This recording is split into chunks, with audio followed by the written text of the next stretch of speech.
Hey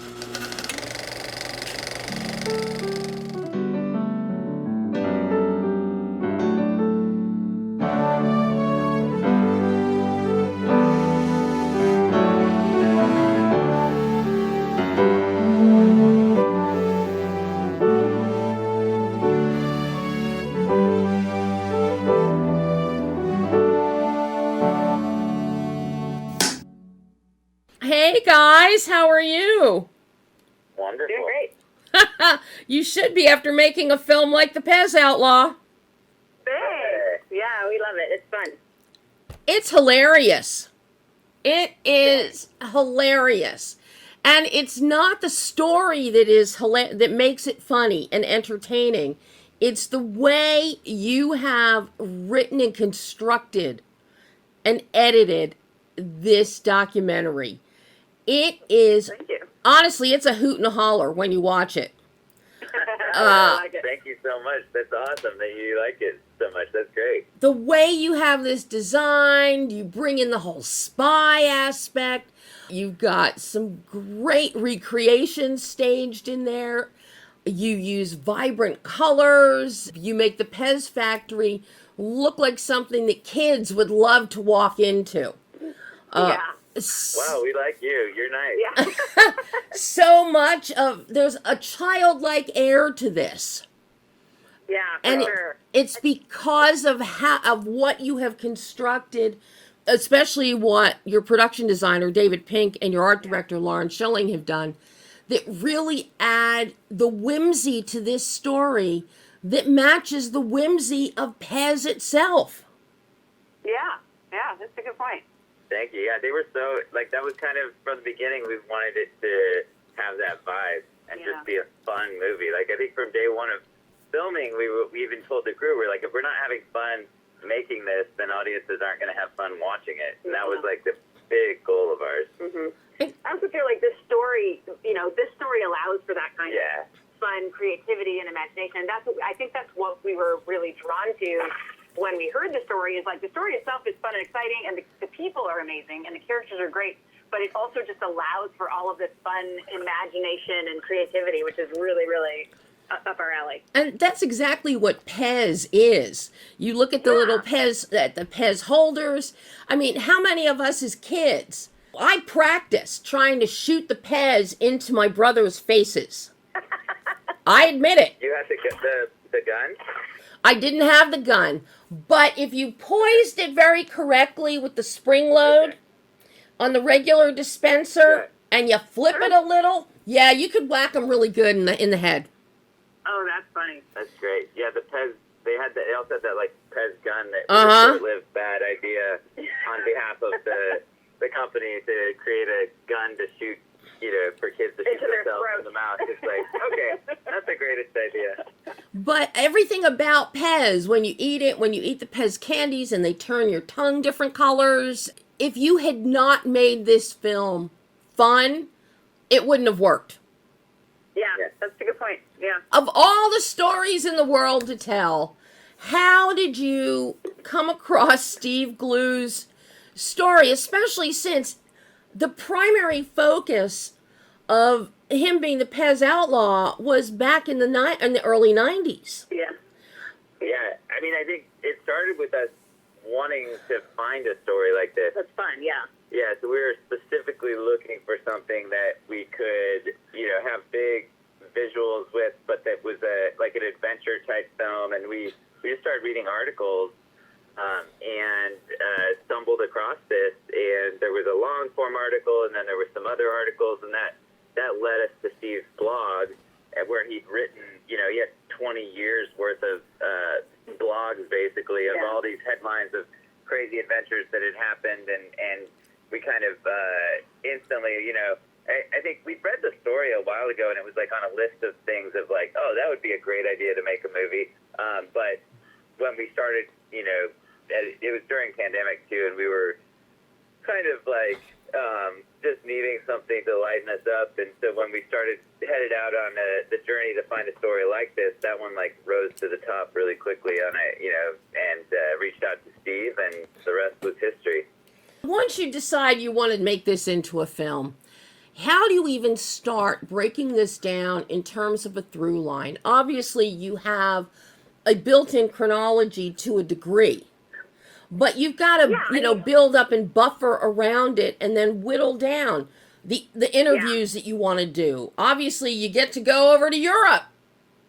Yeah, for sure. I mean, we started, before we ever started filming, just from what we knew from the writing and from the blog and from talking to Steve, we wrote up our own kind of like 18-page treatment of like where we would like it to go. And that was after we went and visited him for a couple days and just talked to him and went through all the stories. Yeah. And then we wrote for a long time. And then once we started doing, the interviews and the editing, we kind of, our process is that we get all the interviews in the can first, and then we just edit with just interviews and archival for, months and months and months until we get to a point where we're ready to shoot some scenes. Like once we have a really, really solid edit and we know exactly kind of the arc of our story and where we're going with it, then we just have these placeholders that we can fill, so that the most expensive part of, doing the re-shooting is not going to be, it's very specific as to like what we want. But it very much kind of, it changed a lot throughout the edit. Like we did a cut, and then as we kept kind of coming up with new ideas and figuring out how to really make the story as strong as possible,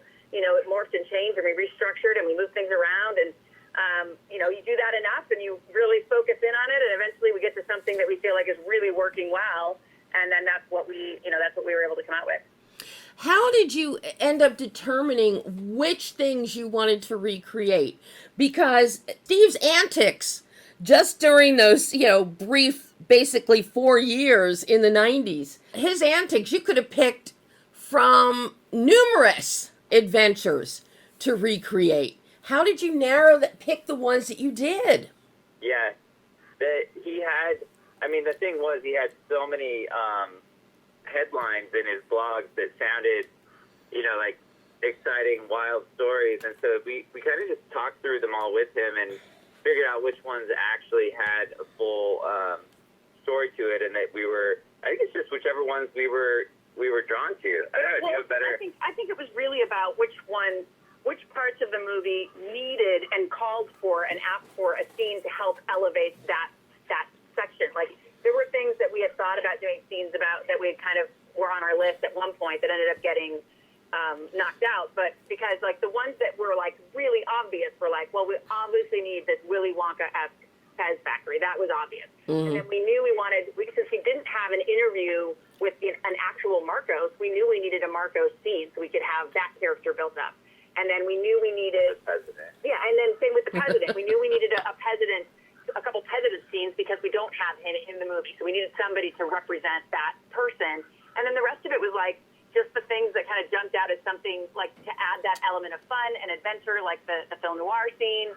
And then that was really early on decided, of course. And then also the Tom Clancy stuff. We knew there needed to be some sort of spy Tom Clancy type scenes. And so we just kind of, we played with it and tried to decide where it would go, and then we came up with this idea of it being a machine shop, which worked out really well. So it was kind of like which ones, because there were other ideas, but like these were the ones that we felt like the movie needed to make it, to make it really fun and make it work. Well, the Pez factory, that was a given, obviously. You had to do that. But as I said, the way that David and Lauren created that, built that out and created it, kids would go crazy. Kids would go crazy. Really, they really are. Our kids were, ended up playing in there for... Yeah, they played for hours afterwards. They would roller skate around and play with those boxes and build towers. My nephews were there too, and our other staff crew kids were there. We had a whole bunch of kids on set all the time. Definitely got to have some fun with that location. Yeah, it was fun. But that's also called built-in babysitter while you're off doing another part of the film. That's important. And a free babysitter at that. Bringing in the spy elements and shooting that, doing that as lifted right out of a 1940s noir is brilliant. Yeah. Because that was fun. It not only does it fit in with the idea, the secrecy of the designs of Pez and the whole manufacturing zeitgeist that all companies go through with patents and things, but it really plays into Steve's own fears. Mm-hmm. Because that really comes across a degree of paranoia that comes with OCD. For sure. So Sure. that really played. That was another really good selection that you made. Now, with all your interview subjects, was it difficult getting some of these people like Johann or Gunther? I mean, you see Johan in the movie. At the beginning of the movie, he basically says, "Why are you making a movie about Steve?" And Yeah. he doesn't think that there's enough there to. He questioned whether or not Steve's story was worth telling, but he wanted to be on camera and was excited to do it. I think getting some of the others was a little harder. Like we really wanted to interview the Pezident, and we couldn't get him. But then we started talking to other people at the company and found Bud Danberg, and Bud was a marketing guy at the time, and he was kind of basically Scott's right-hand man. And Bud, the great thing about Bud is that he looks back on this with some humor as well. Like he very much, believes that what Steve was doing was wrong, and that that the company was in the right because Steve was taking business away from them. And he also though can look back and say, this is ridiculous. Like the fact that we're even doing an interview right now about the black market Pez world and smuggling these things. Like he would start cracking up during his interviews, and there was like 2 times where he couldn't stop laughing because he was just like, "This is so ridiculous that we're even." But I think he wanted to be a part of it. Couldn't get the Pezident, but I said in the end we were happy to get people that wanted to be part of the film and were embracing it and saw it through this kind of comedic lens.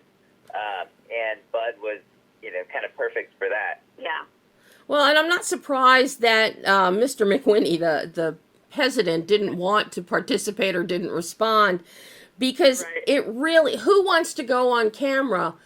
Nothing was hurting his business by what Steve was doing, and in fact, it was amping up the whole idea of Pez, and that Pez was so cool, which sells more. But he goes and he destroys the man.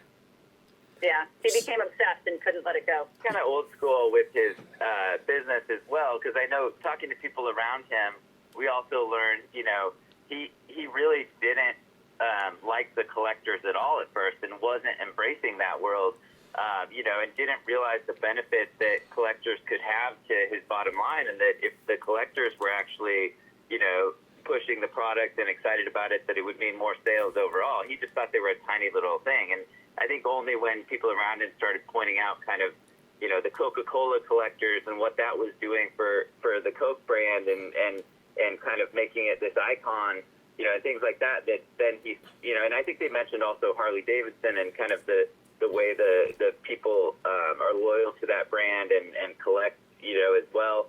Then he started, finally tapping into that market towards the end of his time at Pez, and shortly after they built the Pet Museum for collectors that's in Orange, Connecticut, and they've since really embraced the collector world, and they're really a big part of it, and they love it. Well, obviously, poor Mr. McWhinney never had a Superman first edition comic book as a child, or he would understand Exactly. collecting and collectibles. Right.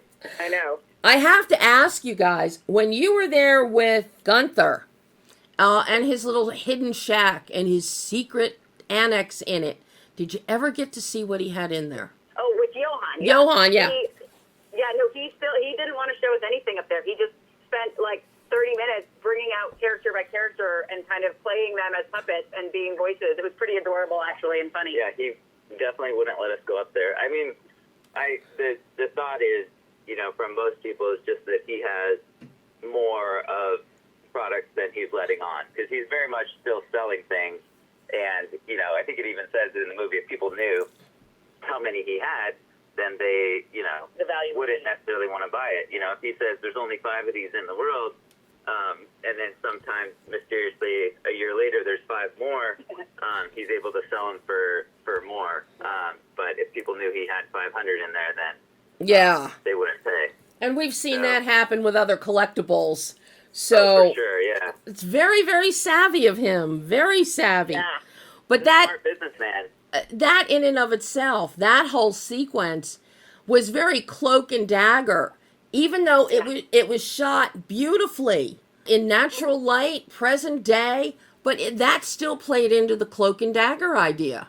Yeah, it did, because everybody was acting really like closed-lipped about it. We were like, why are you guys asking if it's off the record, or like saying you won't talk about it? It was very strange. We're like, what is the secret here? But it just shows the world. Yeah. And that's like, and I think for us, like, one of the top level things that we found interesting or fun about this story was that, you know, it all feels like it's this like drug smuggling, like, you know, like spy adventure thing, but the fact that it's Pez is what makes it all so ridiculous. So the way that they're talking, like if they were talking about something else, it would actually make sense, but the fact that they're all being so secretive about Pez dispensers is pretty hilarious. I cracked up when you're there and I'm hearing, and it's like, well, we were told to sit on the curb. It's not like this was some proprietary miracle drug or something. Too funny. But what you also do here is, while we have all the fun and frolic and the antics of the whole idea of Pez and the collectability and the industry itself and the shows and the money that gets made, and we see that now at these autograph shows, like the Hollywood show, where they're selling autographs for $65, or the minute somebody dies, it now goes up doubles and triples. So I love seeing those. But the really heartwarming part of this is getting to know Steve and Kathy and Josh and hearing what they had to say and seeing the quiet rural life in contrast to the more flamboyant and flashy things that go with collectability. Yeah, that's a good point. It definitely was. I think that's why it was so surprising for Steve to dive into that world. I mean, it was the thing that was very attractive about it, I think, because he lived in a very, he had a very mundane job, and his life kind of felt very, monotonous, going through the motions every day, and he just needed something more to, like, be excited about and to be, and that's something the collecting world offers, and especially once he was starting to go to toy shows and was able and discovered this new thing of Pez dispensers, and it was new to him, it was very exciting. It was like this whole new community of people and a fun, exciting thing to be involved in. And so it definitely contrasted his life, for sure. I mean, a majority of these people in the collector community are very well off and can afford to just buy expensive collectibles and travel around and go to shows and, that kind of thing, But to get to know them, especially his son Josh, is so enthusiastic, and his daughter. Look, I got to go to college because of what Dad did. Kathy, very quiet, and she loves her horses, but she supported Steve in this loony idea that he had. Right. And it's true. I love seeing what you captured with the family and the way you've edited that into the story. It really, you take us on these waves. So we've got the high and exuberance, a spy thriller, and the sugar rush of a Pez factory. But in between, you temper us down with family moments. So we always remember why he's doing this. Yeah. I mean, that was really important to us because, it's always a good selling point and it's a draw to have this really fun kind of adventure story that's very, like, colorful. But for us, like, it's not going to hold water for very long if you don't have something deeper and something really more meaningful. So that was kind of, I think, the thing that really solidified when we first met Steve and Kathy in person. That's what solidified that this would be the story we could make our next movie on, because in addition to it being this crazy fun adventure story, it does have heart and it has something deeper. And Steve just has so many layers, and he's so open and vulnerable about everything in his life, the challenge, the struggles, the mental health, the journey, his relationship with his wife. Like, they just have all of those deeper layers that make it feel relatable and grounded and, balanced, really. It's very rare to see a couple like this who have been together so many decades, and she was so supportive of him, even when they had nothing. And to hear them talk about the house and the pictures of their first house and how ramshackled it was, and wrap plastic around it, keep the rain and the snow out, and and to stick together all those decades. Yeah, and it wasn't, it wasn't easy. And they talk about, and we've talked to them a lot about how there was a lot of, darker times, and there were times when it was really difficult, but they were both, they were both in it together. And I think that's what made them stronger. And Kathy really is. I mean, Steve struggled with a lot of things over the years. Kathy is just kind of one of those people that's like, she's loyal and she is loving and she will stick with it. And she knows that she knows that they can make it through. And so she was very much like determined to keep things going and find joys in the things that she found joy in along the way, like horseback riding and therapeutic, training and stuff like that. There aren't too many wives that would have gone on this ride. No, it's true. Granted, the two of you, you're thick in the middle going on the filmmaking journey together. Yeah, true. So I think that could have been part of the glue that drew you to Steve and Kathy. Yeah, I think so. I think so. I mean, we definitely, being an independent film, we're never really guaranteed where our next paycheck is coming from. So everything is a bit of a risk and everything is a lot of work. But I think because we enjoy the journey and the process, it's worth it in that way. And then sometimes it pays off in the end. I would be remiss not to ask you about the music. The scoring that you have, the motifs that pop up are so much fun. It mirrors the film. It matches the film. And then you give us the zinger with the end credits, the Partridge Family singing I Think I Love You. Yeah. We knew there was a couple of songs we needed. I mean, Enya being one of them, because that was like an actual part of the story. The fact that Steve heard Enya come over the speakers as he was quitting his job. It just felt perfect, singing, Sail Away as he's leaving. So we knew we needed that song, and then we knew we wanted some other big fun songs. And then we licensed a few, and then our composer, Michael James Lee, just really knocked it out of the park with all the rest of the original score, because most of it's original, and he just captured this really fun tone throughout the film. Yeah, I mean, we just threw everything at him. There were so many different types of genres. We were like, and now we need a film noir song, and now we need a spy thriller song, and now we need something really soft and loving. And, it was just and everything, he would come back, and it was always something really amazing. I mean, obviously we worked back and forth a lot to kind of perfect it for each scene, but he just really is quite talented and is able to pull stuff out that we never fully expect what he can come up with. And then he has his girlfriend too sings on the tracks, a couple of them, and she's just got an amazing voice, so they kind of collaborate on that, which is pretty cool. I love the different motifs that he came up with. Some of them we hear repeated because they are motifs, and it ties together with the needle drops. Yeah. So it works really, really well. One last question I've got to ask the two of you. Here you are, you're co-directing, co-editing, co-producing on this. Instead of working on separate projects, the two of you were in this like glue. What was that experience like? How did you divvy things up between you from a directing and editorial production standpoint? Yeah, it was actually really great. We've worked a lot together in the past. We have a company together, and we've typically, a lot of times we'll do different roles. One of us will be an editor, one will be a producer, one will be a director. But for this, it was just a really great collaboration where we kind of,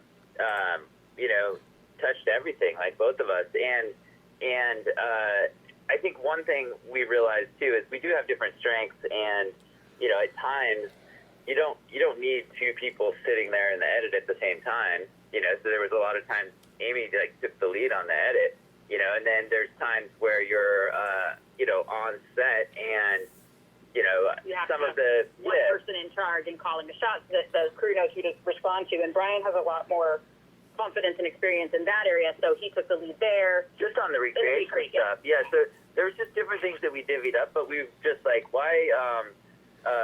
we want to kind of have our creative input on everything, both of us, and it doesn't mean that. I think one of the past things I've done co-directing before, and there's times where you're on the set, and if there's two directors that don't know each other or don't trust each other as much, you're talking about every single decision. But I think because we started this from the beginning. The writing,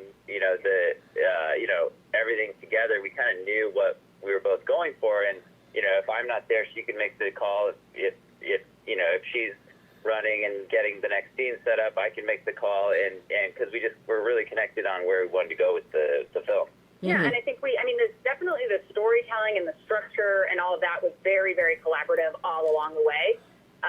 And the creative ideas for scenes and the ideas for the edit, that was all very collaborative. I think, on set, in Recre, Brian would take the lead on calling the shots, and then I took the lead on kind of more the aesthetics, like the wardrobe, the props, the color palette, the hair and makeup, kind of calling the shots on all of that things and being last look for that. We kind of just divvied it up based on where our strengths are and where we feel most confident, and it worked. It worked really well. Well, it definitely looks like it worked well when you watch this film, because it's this, as I said, it's a hoot and a holler. It's a good time, and you got to smile. By the film's end, I mean, just looking at the little Pez dispensers makes you laugh and smile. And so few films like that out today. So people need it. People need it. Oh, guys, thank you so much. I hope we get to talk again in the future. Yes. No, thank you. Yeah, I really appreciate you taking the time. Thank you so much. Thank you.